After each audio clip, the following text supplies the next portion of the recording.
Welcome to Running in the 70s, where we interview, meet, and get to know athletes of all kind who were running in the 70s. I'm your host, Matthew Kleinowski.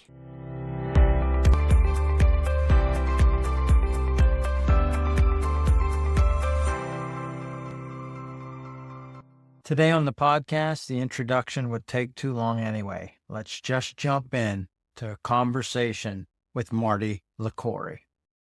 Of course, Jerry Lindgren, the more people talk to him, the more you find out. The one thing I remember about it is I happened to be in a situation where I was with his high school coach. Jerry had been telling everybody how he had been running 40 miles on Sunday with the guys and stuff. And I said to the coach, now, coach, did Jerry really run 40 miles on a Sunday? And he said, he used to run to my beach house or lake house. And it is 19 miles from my, yeah, he did run 40 miles. So what seemed like a crazy thing at the time wasn't. He was way ahead of his time. We could start with that fact about why people like a Dave Waddle or myself seems like we ended our careers early. I had a very knowledgeable young person doing one of these podcasts, and it was interesting. He really couldn't get into his head the concept of we did all this training for no money and no future. I was trying to explain to him that our mindset was that this is how you got a scholarship to college. And when college was over, you went on to whatever career you studied in college. Now, where people know that Jumbo Elliott never coached me for a day after I graduated from Villanova. I basically was self-coached from 72 on. In fact, Jumbo was saying, you need to start your family, start a career now. Why are you continuing to run? Well, Jumbo, it's a fun hobby and it pays for itself. And the Olympics are coming up. But I really did think in 1968, I'm too young. I'm only 19 years old. And it's a real shame that in 1972, I will have been out of college for a year because that means I would probably be retired. We didn't really think we would go to another Olympics. And somebody also recently mentioned about Jim Ryan. Did he retire early? No, he didn't retire early for those days. There was no money. There was no support. You want to start having kids and stuff. You see the guys you ran in college with who stopped running, going to Wall Street and making money. It was shocking to me that Dave Waddle hung his spikes up pretty early, but he accomplished just about everything that you could do with a gold medal and a world record. And I don't know if he had injuries or whatever. One thing that blew my mind is a couple months ago, Dave showed a letter to Matt Centrowitz Sr., where Dave, who wasn't recruited out of high school heavily, applied to Villanova. And he has a letter where he was not accepted. He wasn't asking to be on the track team. He was asking to be a regular student.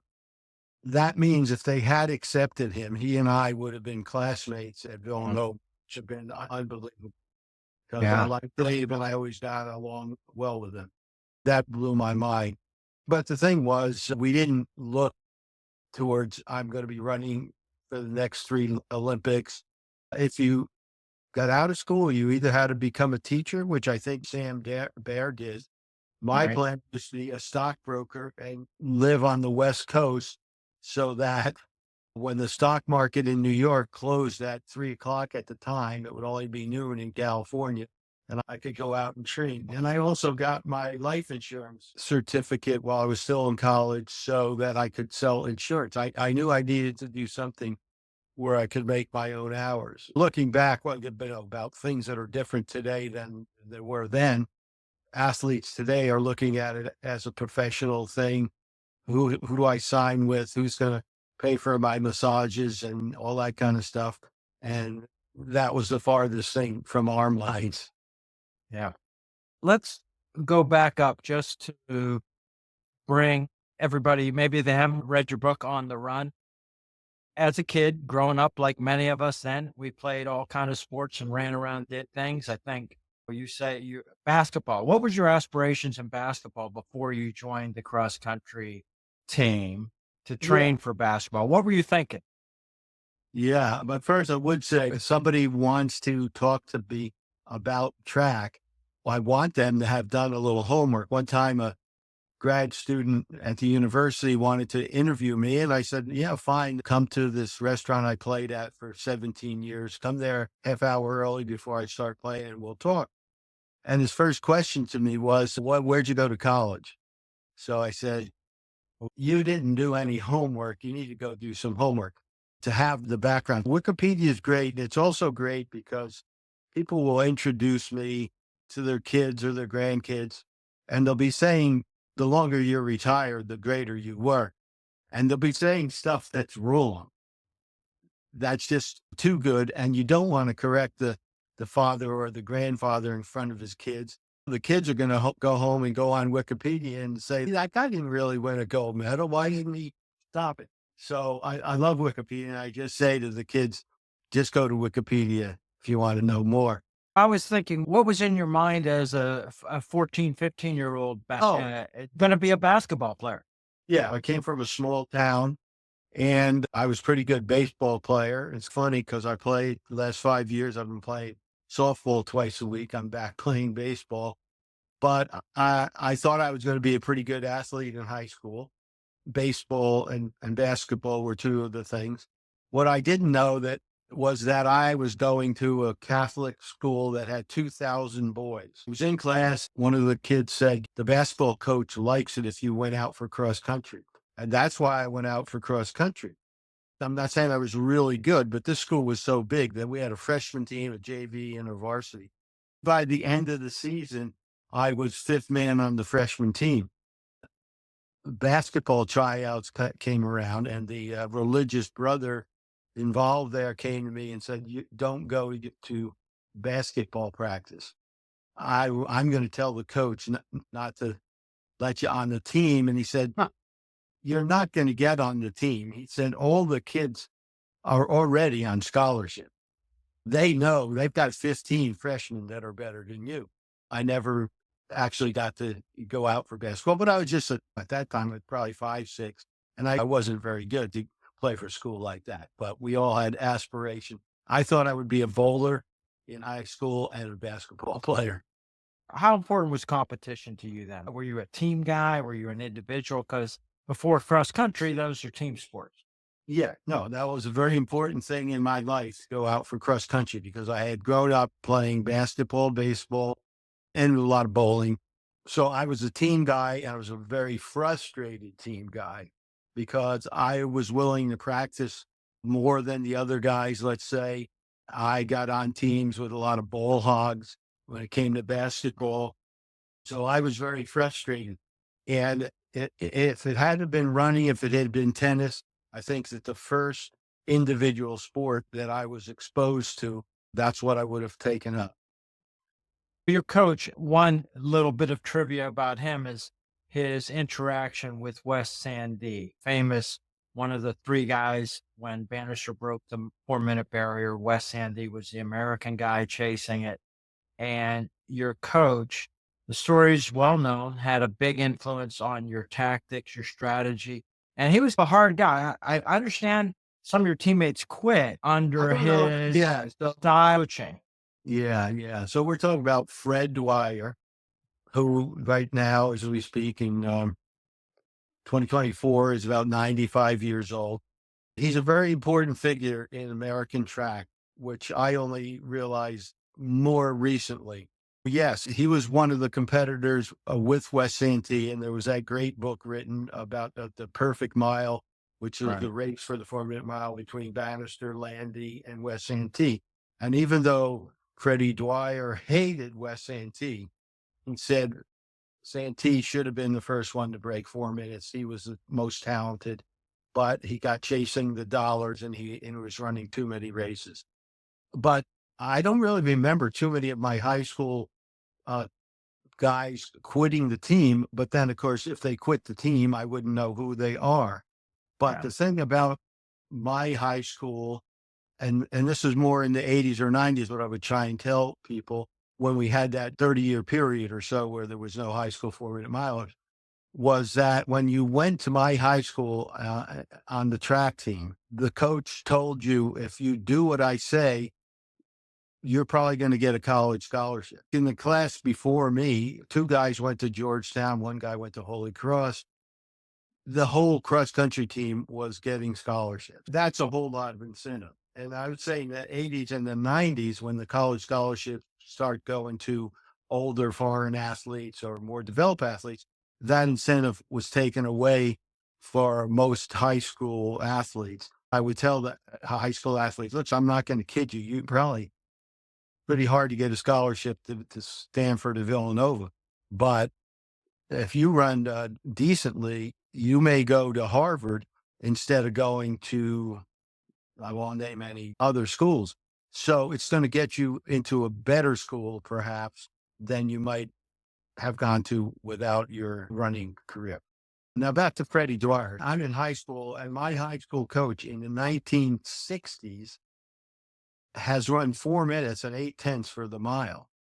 Not only that, and I only really knew this recently because other people told me, and I figured it out, that Freddie Dwyer was perhaps the most important guy bringing interval training to the United States.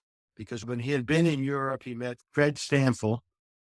Dwyer was running about a 4:08, and Stanfill, who was living in Australia at the time, said, look, you could do a lot better. Started coaching him by mail, and I think in 1 year, Fred Dwyer went down to 4 minutes and 8/10. I once asked Fred where Jumbo Elliott learned about interval training, and Fred Dwyer said he learned it from me. But I will say, I think there is maybe also a chance that Fred Wilt is equally responsible for interval training because he had a newsletter. And I don't know where the years would fall or where Fred Wilt was getting his information. But the two of them certainly were at the forefront of it. So I was a very fortunate guy in that a 4-minute miler is coaching me in high school. The other thing is that Freddie Dwyer told me that Bill Dellinger was the man who came back from the Tokyo Olympics and told Fred Dwyer and other American guys, these Europeans, they're training twice a day.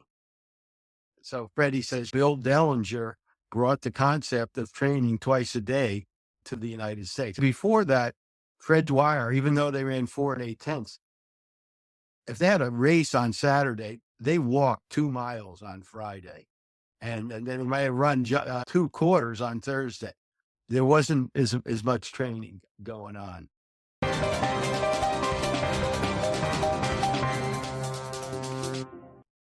Yeah. There wasn't as much resting going on for you throughout your career either. Let's talk about high school in terms of you set goals, 4-minute miler, making the Olympics, #1 runner. You had a coach who also was influenced by Percy Cerruti. Pretty hard. Fred Dwyer? Yes. I don't know if he was influenced by Percy Cerruti Or anymore. the Yeah. philosophy. Cerruti and Stanfill, who was also in Australia, were probably doing similar things. But yes, and probably Nikolai Igloy in Los Angeles, the whole interval training thing. Yes, Freddie Dwyer was at the cutting edge of that. I wanted to ask what your approach was to how you got those goals. And a freshman, I think as a sophomore, you set the state record in a mile. You finally got to run one. Yeah. 4:18 was a New Jersey state record. Here's the tidbit for everybody. At the point you ran the 4-minute mile in high school, there were only 21 Americans who had run a 4-minute mile. Before that Bakersfield race, I think there were 4 people that did it in that race. Today, there are 21 high schoolers who have run a 4-minute mile. And the other thing that recently blew me away, I ran 4-minute mile in high school in 1967. What year did Roger Bannister break the 4-minute mile? Was it 54? 54. But let's put it this way. It was Yeah. less than 20 years. And if there's Yeah. anything, if you told me pick any sport and say a high school kid is going to be doing what that pro is doing in 20 years, you'd shake your head. I am amazed that Ryan was a 4-minute miler when he was 17, 3 years earlier. We weren't that far behind the real top guys, which always cracks me up, because one time I was interviewing a New Zealand kid. I introduced him myself, but he didn't know who I was. And he was giving me this long spiel about how runners don't mature until they're at 27, 28, or 29. And I'm looking at him like, yeah, you need to go to Wikipedia, because you're talking to somebody that peaked at 19. When I was 19, people all did think, because of the age of people breaking a world record, that you were going to be 27, 28 years old before you reach your peak. But that isn't necessarily true. And we've seen that over and over again. Now, I pity the who comes out and does what Jim Ryan did today, because if he did it today, they would be going through his garbage and trying to figure out what drug is this kid taking, because it just doesn't seem like it could happen. But there are special people or special circumstances in that Jim Ryan, a tremendous talent, meets this coach who's got a philosophy that's different than anybody else. And this athlete's able to not have his legs fall off. Jim Ryan's son did a podcast like this with me not too many years ago. But I said to him, I said, I recently read the workouts that your father did in high school. And I said, and now I know why he ran faster than me. The workouts were just, I worked hard. I overworked, and maybe we can get into that your buddy Jerry Langren and Ryan and myself, we were all of a generation of people who worked too hard. But there's hard work, and then there's unbelievable hard work that Ryan did. Yeah. Just on that thing that you mentioned, in fact, at age 27, that's when you set the 5,000 record, right? So at another distance, it was at that age where the things you learned through racing and the accumulated benefits. So yeah, but your mile time got faster than you were at 19.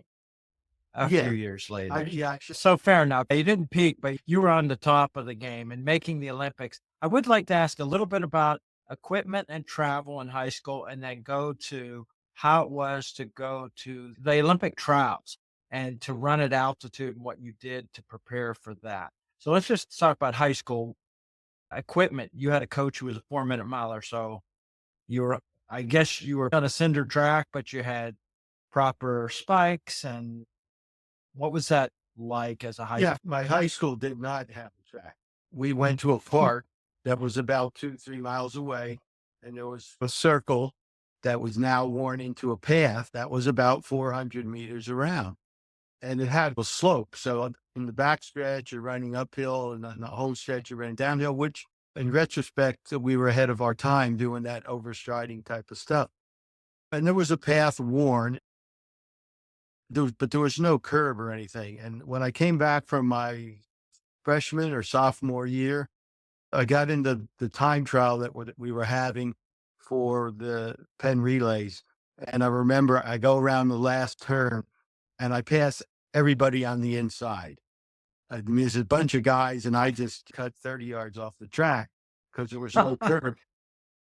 But guys then realized, oh yeah, this kid's pretty talented. What happened to me between my freshman and my sophomore year, it said I was barely making the freshman team. But between the freshman and sophomore year, I went down to the Jersey Shore for 2 months, and I ran on the beach every day out of boredom, really. I'd sit on the beach for an hour, and then I'd run 3 miles. And then a couple hours later, I'd get up, I'd run 3 miles again. But I came back, and I was a different person after doing that.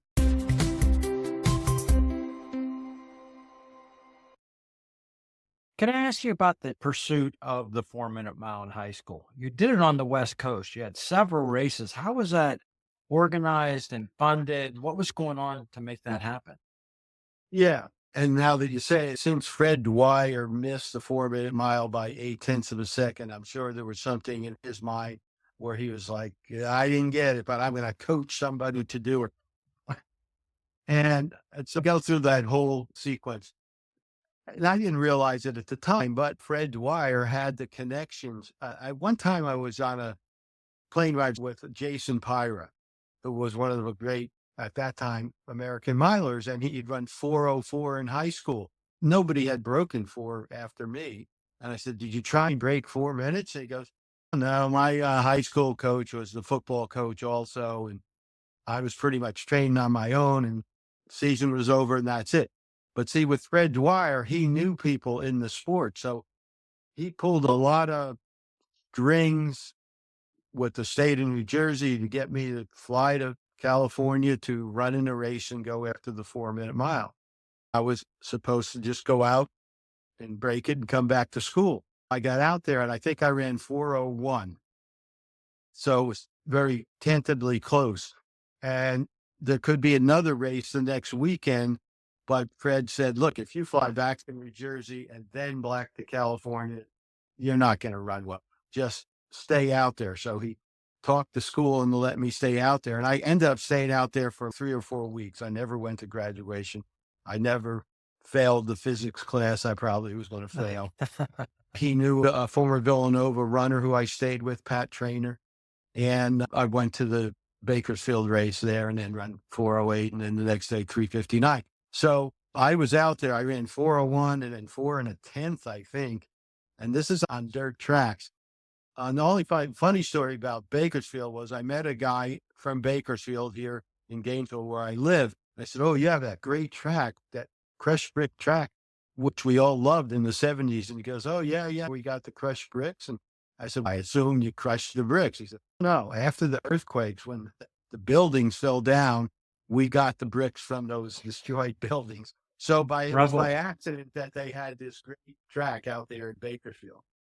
But I would say, I'll go on the record because it's only guys my age who were in college in my years that were running on dirt tracks one day and synthetic tracks the next day. I would work out at Villanova on the cinder track, and then the next day I'd be running the Penn relays on one of the first tartan tracks, back and forth like this. So I can pretty confidently say that difference between a great cinder track and the worst rubberized track is 1 second a lap. I just know that's in my bone. And then you add into the shoes that they have today, which people in the know say, look, they definitely are worth a second a lap. You wonder if Herb Elliott wouldn't be just as competitive today as he was back in the 60s. Yeah. After you broke four and you're getting recruited by Villanova, is that because of Dwyer's connection to Villanova? Every school recruited me. That's a whole long story. My mother wanted me to go to the Ivy League. So Harvard was tempting, and I was going to make kind of a compromise and go to Penn, which was in the Ivy League. But the former Villanova coach had taken over coaching there. So I was tentatively going to go to Penn. And a couple of things happened. Was after I said I was going to Penn, I went to Penn Relays. I ran a 4:04 mile, which was like a horse of a different color now. And you mentioned Freddie Dwyer. Even though he went to Villanova, he didn't want to be accused of pushing me there. So he wasn't really pushing me there. But after I ran 4:04, he said, "There's a lot of people who can be good lawyers." He said, "But you've got a talent that few people have." And because of that and a few other reasons, like maybe recruiting lies I had been told, I changed it and I went to Villanova. I tell this story, and I told it recently in front of the U.S. Coaches Association. I would never give a kid that advice. I would always say, you want to be a doctor, then you should go to Johns Hopkins if you can, because that's one of the best medical schools. You want to be a business lawyer, then I don't know where you should go. I would always tell a kid to use your running for your best educational opportunity, because the odds of winning the Olympics like Dave Waddle did, or accomplishing what I did, the odds are so infinite. It's just crazy to be that one-sided. All your eggs in that basket as what your value and future plan is. Yeah. I want to talk about things that you've talked about in your book and people talk about, and that's your pre-race and in-race tactics in terms of psychology and interacting with the other athletes. Reputation is you are a smiley guy, shaking hands, you are all business. We've just watched the Olympics and the trials, and there were people going down. At the end of the women's marathon, there was some pushing and shoving. And that happens in the shorter middle distance races of 1500. You certainly were involved in these. There was a lot of people of that era who had elbows flying, pushing, boxing in tactics. And how did you learn that stuff? Because you were good at it. Yeah, I think there's a whole bunch of things there that you're getting into. One is, one of the guys who probably said I was very unfriendly before a race was a guy I considered a good friend, Sam Bear. I almost remember this happening one time. Before a race, my philosophy was, in the days heading up to a race, a lot of people try and concentrate on the race. They think they're going to get their energies up, and they keep thinking about the race, and they sit in class and they get all nervous about it. My brother was like that. He did that. And then when he got to the race, he saw all these guys he hadn't seen for a while, and hey, how you doing? Shaking hands. And he broke his consciousness. And I was the opposite. When I see Sam Bear at the hotel the night before the race, I'm friendly. Well, let's have a drink, blah, blah, blah. But then the next day when we're on the track, I'm going to walk right by him and act like I don't even see him. And I think I did that to Sam once, and probably other guys. And so that's part of where that attitude of was, ooh, he was a pretty nasty guy.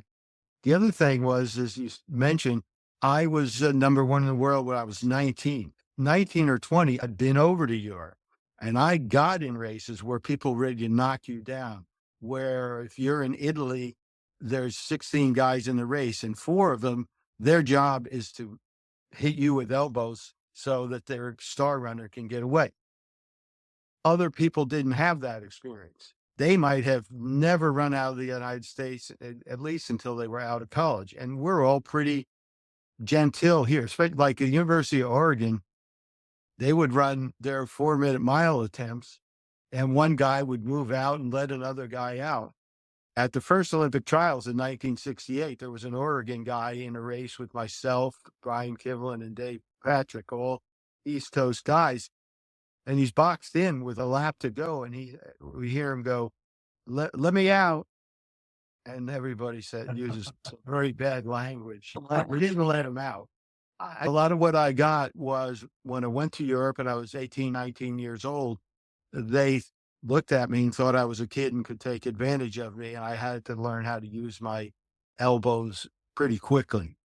When you grow up running in Madison Square Garden on 11 lap tracks where everything's tight and the tactics are at least 4 times more important, pushing and shoving is second nature. It would be like if you came from Kansas to New York City and you got on the subway, you wouldn't know how to handle yourself. Whereas the guys who grew up in Queens, they're going to get right in and push their way and knock that lady down and get a seat.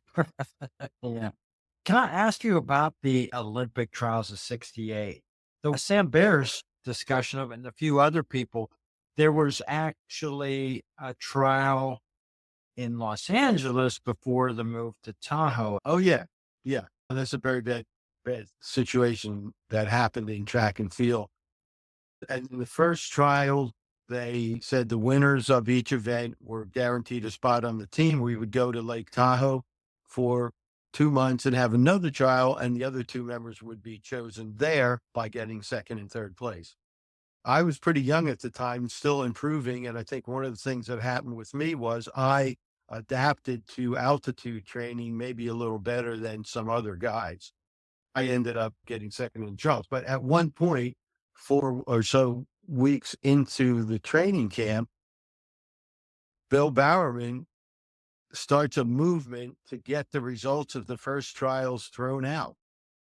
He calls a meeting when the head coach was not around, and Sam Bear was probably there, and asked Dave if it's okay for the guys to vote on whether the winner has an automatic pass or has to finish in the top three. And Dave, being put on the spot, kind of says, if I can't finish in the top three, maybe I shouldn't go along. So he was being the super nice guy that he was, but it was totally unfair to him because in retrospect, we know that Jumbo wasn't training him to win at the trials. He's already on the team. He's training him to peak, I don't know, 6 weeks after the trials at the Olympics. Right. So he gets caught with his pants down. I didn't know for years that Bowerman was not even an Olympic coach. He was an advisor on altitude. And other part of the story is, okay, why didn't Jumbo go berserk? Why didn't he have a lawyer?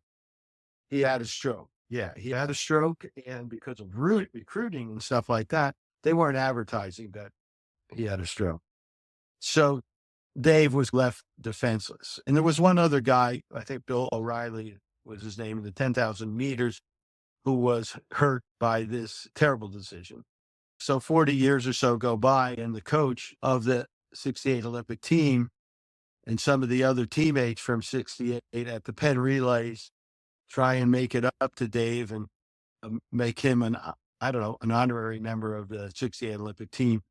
I think that's wrong because technically he was on the team. He should have been considered, an injured participant or something. But this all came to light because they had a thing with all the Villanova Olympians. And one of our greatest runners, Dave Patrick, was not considered one of our Olympians, and certainly should have been.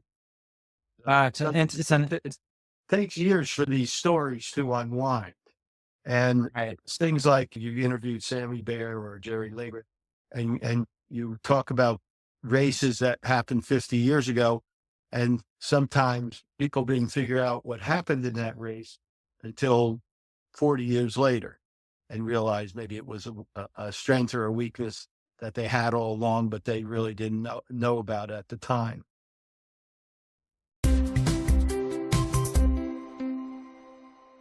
1968 then was a great year, getting through the trials and running the first two rounds of the 1500. The story's well known. You ran races well, placed just what you needed to do, and then, of course, injury stopped the final result.